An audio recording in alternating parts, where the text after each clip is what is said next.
Hello and नमस्कार दोस्तों, आप सभी का स्वागत करते हैं हमारे यूट्यूब चैनल नोक्स 83 पे। आज हम जानेंगे अरस्तू जी के विरेचन सिद्धांत के संबंध में।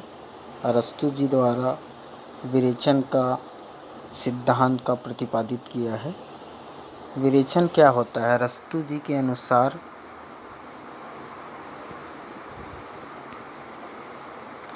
कैथारसिस द्वारा अरस्तू ने प्रतिपादित किया है कि कला, आर्ट और साहित्य के द्वारा हमारे दूषित मनोविकारों का उचित रूप से विरेचन हो जाता है। सफल त्रासदी विरेचन द्वारा करुणा और त्रास के भाव को उद्युत करती है, उनका सामंजन करती है और इस प्रकार आनंद की भूमिका प्रस्तुत करती है। विरेचन से भावात्मक विश्रांति ही नहीं होती, भावात्मक परिष्कार भी होता है। इस तरह अरस्तू ने कला और काव्य को प्रशंसनीय, ग्राह्य और सायास प्रशंसनीय सिद्ध किया है। वहीं अरस्तू ने इस सिद्धांत के द्वारा कला और काव्य की महत्ता को पुनर्प्रतिष्ठित करने का सफल प्रयास किया। अरस्तू के गुरु जो थे प्लेटो ने कवियों और कलाकारों को अपने आदर्श राज्य के बाहर रखने की सिफारिश की थी। उनका मानना था कि काव्य हमारी वासनाओं को पोषित करने और भड़काने में सहायक है, इसलिए निंदनीय और त्याज्य है। धार्मिक और उच्च कोटि का नैतिक साहित्य इसका अपवाद है, किंतु अधिकांश साहित्य इस आदर्श श्रेणी में नहीं आता है। विरेचन सिद्धांत का महत्व बहुविध है। प्रथम तो यह है कि उसने प्लेटो द्वारा काव्य पर लगाए गए आक्षेप का निराकरण किया और दूसरा यह कि उसने गत कितने ही वर्षों के काव्य शास्त्रीय चिंतन को किसी न किसी रूप में अवश्य ही प्रभावित किया। वहीं अरस्तू के काव्य परिचय के संबंध में जानेंगे। अरस्तू के विरेचन के सिद्धांत के संबंध में परिचय जानेंगे कि विरेचन यूनानी कैथारसिस का हिंदी रूपांतरण है। यूनानी चिकित्सा शास्त्र का पारिभाषिक शब्द है कैथारसिस और भारतीय चिकित्सा शास्त्र का आयुर्वेद का पारिभाषिक शब्द है विरेचन। इन दोनों का है। यूनानी में उसी को ही कैथारसिस कहा जाता है और जबकि भारतीय भाषा में चिकित्सा शास्त्र को आयुर्वेद शास्त्र कहा जाता है। दोनों का अर्थ विरेचन से है। इसका अर्थ है रोचक औषधि के द्वारा शारीरिक विकारों अर्थात उदर के विकारों की शुद्धि। स्वास्थ्य के लिए जिस प्रकार शारीरिक मल का निष्कासन शोधन आवश्यक है, उसी प्रकार ईर्ष्या, द्वेष, लोभ, मोह, क्रोध आदि मानसिक मलों का निष्कासन एवं शोधन आवश्यक है। वहीं अरस्तू ने कैथारसिस शब्द का लाक्षणिक प्रयोग मानव मन पर पड़ने वाली त्रासदी के प्रभाव का उद्घाटन करने के लिए किया है। त्रासदी के प्रति प्लेटो की आपत्ति थी। वह त्रासदी मानव की वासनाओं दमन करने की स्थान पर उनका शोषण और सिंचन करती है। वह उच्चतर तत्वों के बदले निम्नतर तत्वों को उभार कर आत्मा में राजत्व उत्पन्न करती है। अरस्तू ने कैथारसिस विरेचन सिद्धांत द्वारा प्लेटो के इस आक्षेप का खंडन कर त्रासदी की उपादेयता स्थापित की। प्लेटो ने जिसे दोष सिद्ध किया था, अरस्तू ने उसी को गुण रूप में प्रस्तुत किया। अरस्तु का अभिमत है अर्थात त्रासदी, ट्रेजेडी किसी गंभीर, स्वतः पूर्ण तथा निश्चित आयाम से युक्त कार्य को अनुकृति का नाम है। वहीं जिसके करुणा, त्रास से उद्रेक द्वारा इन मनोविकारों का उचित विवेचन किया जाता है। इसी प्रकार त्रासदी केवल अवांछनीय भावनाओं को ही उद्दीप्त नहीं करती, अपितु करुणा और त्रास के कृत्रिम उद्रेक द्वारा मानव के वास्तविक जीवन की करुणा और त्रास की भावनाओं का निष्कासन करती है। वहीं विरेचन के संबंध में उनका स्वरूप जानेंगे। विरेचन का स्वरूप। विरेचन का उल्लेख अरस्तु की रचनाओं में केवल 2 स्थानों पर मिलता है। प्रथम उल्लेख उनका पोएटिक्स जिसे काव्य शास्त्र ग्रंथ में, जहाँ ट्रेजेडी के स्वरूप की ओर संकेत किया गया है। वहीं दूसरा है राजनीतिक नामक ग्रंथ में, जहाँ उन्होंने संगीत की उपयोगिता प्रतिपादित की है। इन स्थलों पर उन्होंने विरेचन शब्द का सूत्र रूप में एवं उसके स्वरूप की चर्चा की है। अरस्तु का कथन है, संगीत का अध्ययन एक नहीं वरन अनेक उद्देश्यों की सिद्धि के लिए होना चाहिए, अर्थात शिक्षा के लिए, विरेचन शुद्धि के लिए। संगीत में बौद्धिक आनंद की भी उपलब्धि होती है। धार्मिक रागों के प्रभाव से वे शांत हो जाते हैं, मानो उनके आवेश का शमन और विरेचन हो गया हो। इस प्रकार विरेचन से अभिप्राय शुद्धि से है। अरस्तु के ये विचार त्रासदी विरेचन के संदर्भ में फुटकर रूप में मिलते हैं। विशेष सुव्यवस्थित रूप से इनका संपादन नहीं किया गया है।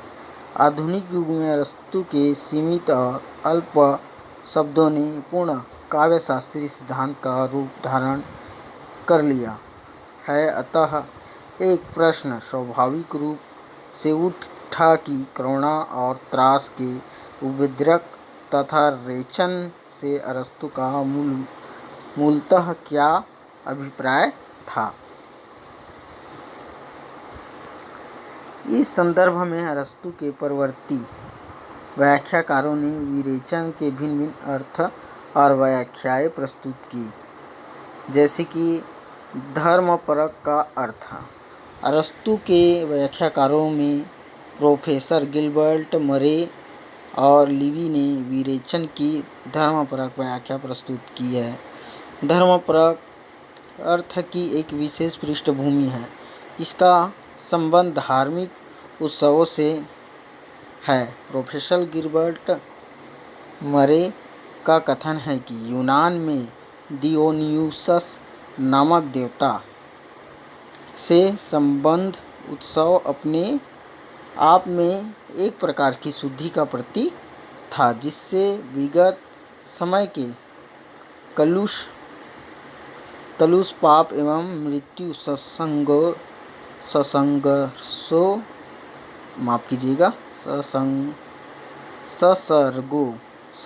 से मुक्ति मिल जाती है। इस प्रकार बाह्य विकारों द्वारा आंतरिक विकारों की शांति का यह उपाय अरस्तु के समय में धार्मिक संस्थाओं में काफ़ी प्रचलित था।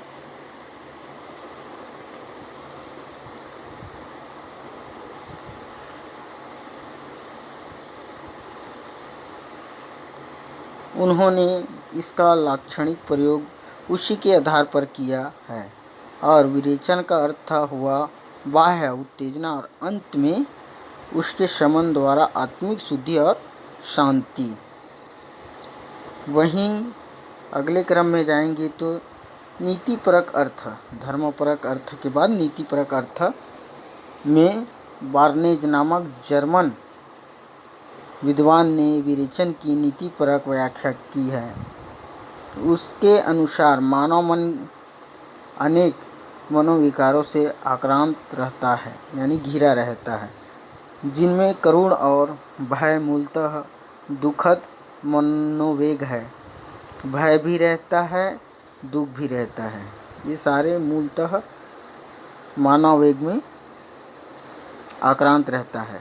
त्रासदी रंगमंच पर अवास्तविक परिस्थितियों द्वारा इन्हें अतिरंजित रूप में प्रस्तुत कर कृत्रिम अस्पष्ट उपायों से प्रेक्षक के मन में वासना रूप में स्थित इन मनोवेगों के देश का निराकरण और उसके परिणाम स्वरूप मानसिक सामंजस्य की स्थापना करती है। अतः विरेचन का नीतिपरक अर्थ हुआ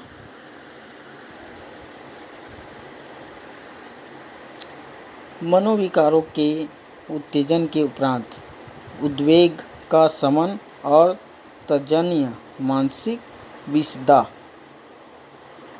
वहीं वर्तमान मनोविज्ञान तथा मनोविश्लेषण शास्त्र भी इस अर्थ की पुष्टि करते हैं।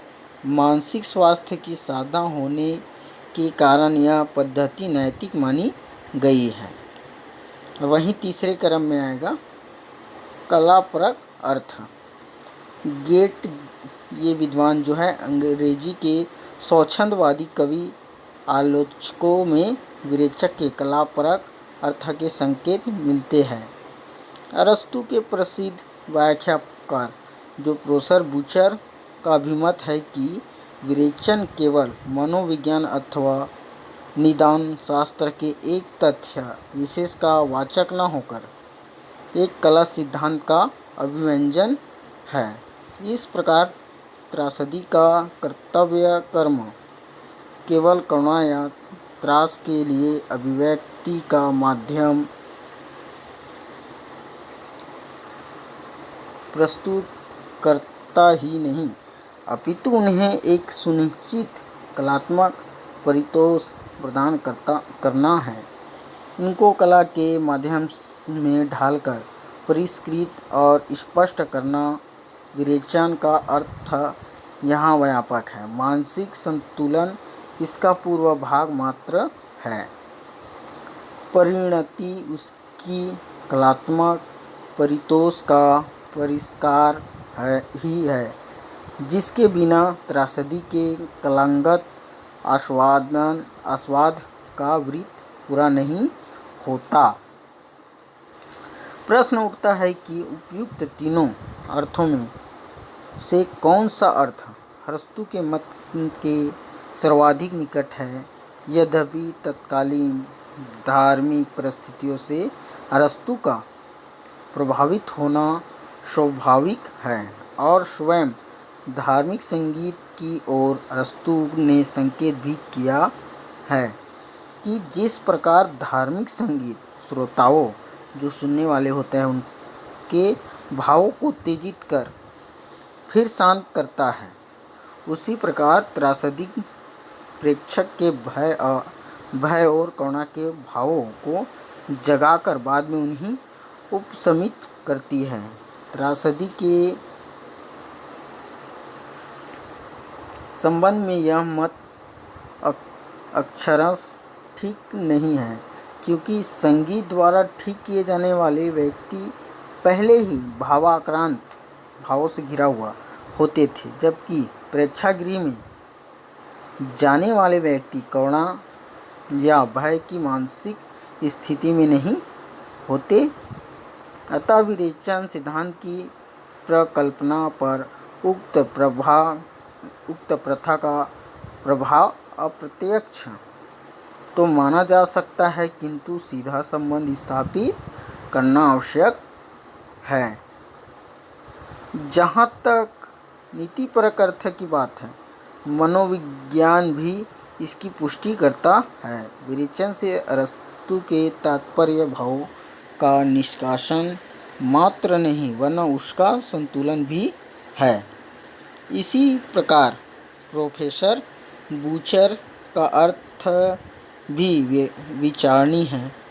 उनके अनुसार विरेचन के दो पक्ष हैं, एक तो अभावात्मक है और दूसरा है भावात्मक। अभावात्मक पक्ष यह है कि वह पहले मनोवेगों को उत्तेजित करे, तदुपरांत उसके बाद उनका शमन करे।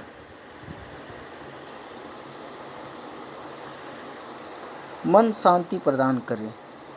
इसके बाद संपन्न कलात्मक परितोष उसका भावात्मक पक्ष है। विरेचन को भावात्मक रूप देना उचित नहीं है। अरस्तु का अभीष्ट केवल मन का सामंजस्य और तज्जन्य विमदता तक ही है, जिसके आधार पर वर्तमान आलोचक रिचर्ड ने अंतर्वृत्तियों के समंजन का सिद्धांत प्रतिपादन किया है। वहीं डॉक्टर नागेंद्र जी के मत है कि विरेचन कला संवाद साधन तो अवश्य है। विरेचन कला संवाद साधन तो अवश्य है। मंजित मन कला के आनंद को अधिक तत्परता से ग्रहण करता है, परंतु विरेचन में कला संवाद का सहज अंतर्भाव नहीं है। अतएव विरेचन सिद्धांत को भावात्मक रूप देना कदाचित न्यायसंगत नहीं है। वहीं आगे की क्रम में बढ़ेंगे तो आधुनिकतम मत की ओर देखते हैं। आधुनिक विद्वानों के मतानुसार त्रास और करुणा की भावनाएं अपने प्रकृत रूप में अधिक कष्टप्रद बनकर प्रकट होती है। त्रासदी के प्रेक्षणा के फलस्वरूप वे अपने अनुग्रह एवं अनापत्तिजनक रूप को प्रकाशित करती है। इस रूप में वे निवैयक्तिक एवं सार्वभौम रूप में सामने आती है। इससे विरेचन और साधारणीकरण का घनिष्ठ संबंध सहज ही देखा जा सकता है। यहाँ यह प्रश्न उठता है कि क्या त्रासदी के प्रभाव या प्रयोजन को समझने के लिए विरेचन सिद्धांत ही एकमात्र समीचीन माध्यम है? वस्तुतः त्रासदी के कार्य को रेचन तक सीमित कर देना उसके उद्देश्य को संकीर्ण बनाने जैसा है। इसके विपरीत भाववादी समीक्षकों ने जो भावना रहित कविताएं या समीक्षा करते हैं, उन्होंने विरेचन का क्षेत्र अत्यंत विस्तृत बनाकर यह सिद्ध करने का प्रयास किया कि विरेचन से अवांछनीय भावनाओं में भी परिवर्तन होता है, उनका अतिरेक मिटता है। इस व्यापक दृष्टिकोण का प्रतिपादन ड्राइडन, एडिसन आदि विद्वानों ने किया। ड्राइडन और एडिसन आदि विद्वानों ने किया। वहीं आक्षेप और समाधान, वहीं अगले क्रम में आक्षेप और समाधान। कुछ विद्वान विरेचन प्रक्रिया के अस्तित्व के बारे में शंका करते हैं। उनका आक्षेप है कि वास्तविक जीवन में ऐसा विरेचन नहीं होता है। त्रासदी से करुणादि मनोवेग उद्बुद्ध तो हो जाते हैं, किंतु उनके विरेचन से मन शांति सर्वथा नहीं होती। वास्तव में त्रासदी का चमत्कार मूलतः रागात्मक होता है। वह विरेचन प्रक्रिया द्वारा भावों को उद्बुद्ध करती है, उनका समंजन करती है और इस प्रकार आनंद की भूमिका प्रस्तुत करती है। यह विरेचन सिद्धांत की महत्वपूर्ण देन है। दूसरा वहीं आक्षेप यह है कि त्रासद त्रासदी में प्रदर्शित भाग अवास्तविक होते हैं, अतः वे हमारे भावों को उद्बुद्ध नहीं कर पाते। विरेचन की तो बात ही नहीं है। वस्तुतः यह मत भी उचित नहीं है। त्रासदी द्वारा भावोद्वेग निश्चय ही कला चमत्कार का प्रतिफल नहीं, रागात्मक प्रभाव की परिणति है। सारभूत समंजनकारी प्रभाव ही उसकी सफलता का कारण है। अतः आक्षेप सर्वथा निर्मूल है। वहीं देखते हैं अगले क्रम में विरेचन का मनोवैज्ञानिक आधार। विरेचन के संबंध में मनोवैज्ञानिक आधार के रूप में देखेंगे कि मनोविश्लेषण शास्त्र के अनुसार भावनाओं की अतृप्ति या दमन मानसिक रोगों का प्रमुख कारण है। याद रखिएगा, मनोविश्लेषण शास्त्र के अनुसार भावनाओं की अतृप्ति या दमन मानसिक रोगों का प्रमुख कारण है। इनका विचार भावों की उचित अभिव्यक्ति और परितोष द्वारा हो सकता है। अचेतन मन में पड़े भाव उचित अभिव्यक्ति के अभाव में मानसिक ग्रंथियों को जन्म देते हैं। इन ग्रंथियों को चेतन स्तर पर लाकर मन की घुटन और अतृप्ति को दूर किया जाता है। इससे मन का तनाव दूर हो जाता है और चित्त एक प्रकार की विषदता एवं हल्कापन अनुभव करता है। मनोविश्लेषण शास्त्र की उन्मुक्त विचार प्रवाह प्रणाली का आधार यही प्रक्रिया है। इस दृष्टि से विरेचन का मनोवैज्ञानिक आधार सर्वथा पुष्ट है। फ्रायड आदि विद्वानों ने अनेक स्थलों पर अरस्तु वाक्यों को अपना मत के समर्थ में प्रस्तुत किया है। वहीं विरेचन और करुण रस के संबंध में जानेंगे। विरेचन और करुण रस अरस्तु द्वारा प्रतिपादित त्रासदी के प्रभाव का भारतीय काव्यशास्त्र में करुण रस से पर्याप्त साम्य त्रासद प्रभाव के आधारभूत मनोवेग है।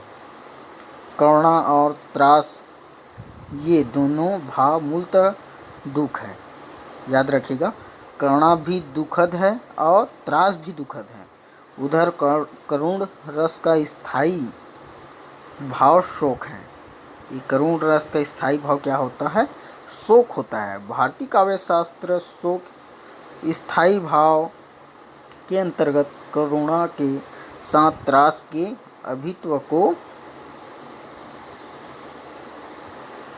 स्वीकार करता है। इष्ट नाश या विपत्ति शोक के कारण है। इससे करुणा और त्रास दोनों ही उद्भूति होती है। विपत्ति के साक्षात्कार से करुणा की वैसी विपत्ति की पुनरावृत्ति की आशंका से त्रास की अनुभूति होती है। किंतु भारतीय आचार्यों और अरस्तु के दृष्टिकोण में प्रमुख अंतर यह है कि अरस्तु का त्रासद प्रभाव एक मिश्र भाव है, मिक्स है जबकि भारतीय काव्यशास्त्र शोक जो है, शोक जिसको हम बोले करुणा का स्थायी भाव शोक स्थायी भाव मूलतः अमिश्रित, ये अमिश्रित है। ठीक है, ये त्रासद जो भाव था ये क्या था? मिश्रित भाव था। वहीं शोक जो भाव है अमिश्रित है। जैसे सीता के दुर्भाग्य से उत्पन्न करुणा में त्रास यानी कि मिश्रित का स्पर्श नहीं है। जबकि अरस्तु की दृष्टि में त्रासहीन करुणा प्रसंग आदर्श स्थिति नहीं है। आपको यह जानकारी कैसा लगा? अगर आपको यह जानकारी अच्छा लगा हो तो हमारे चैनल को लाइक कीजिएगा, सब्सक्राइब कीजिएगा और कमेंट करके ज़रूर बताइएगा कि आपको किस प्रकार की और जानकारी वाली वीडियो चाहिए, तो उसके संबंध में हम ज़रूर बनाएंगे। विरेचन का सिद्धांत आपको पता चल गया है, कैथार्सिस द्वारा अरस्तु ने प्रतिपादित किया था जो। ठीक है, धन्यवाद।